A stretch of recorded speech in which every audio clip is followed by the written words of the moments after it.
เตรียมตัวออกเดินทางเที่ยวคือเก่าครับพี่น้องหลังจากจอดพักรถอยู่ข้างถนนเส้นข้างสระน้ำศรีมงคลจะพาพี่น้องมุ่งหน้าตรงไปทางบ้านน้อยสันติสุขพุ่นล่ะครับแตะวันแลนลัดเลาะริมของถนนเส้นข้างสระน้ำศรีมงคลถนนที่นี้ก็ตรงไปถึงบ้านน้อยสันติสุขแต่ว่าต้องผ่านบ้านนางัวไปก่อนเนาะครับพี่น้องสำหรับพี่น้องท่านใดที่แวะเข้ามาชมมาพ้อพบเจอคลิปใหม่ก็เป็นคลิปของเบาเฒ่าพาพี่น้องเที่ยวชมตามสถานที่แหล่งท่องเที่ยวหรือตามถนนชนบทในเขตพื้นที่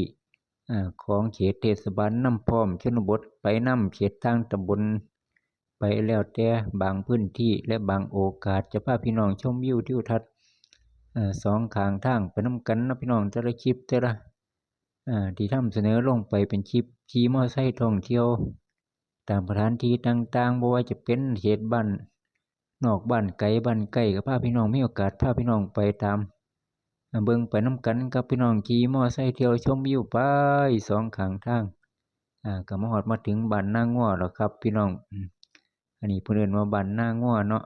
ทางหลังของโรงเรียนบ้านนางัวถนนหนทางก็ไปง่ายมาง่ายสะดวกสบายถ้ามองไปใกล้ๆทางหน้าก็เป็นบ้านน้อยสันติสุขมี2หมู่บ้าน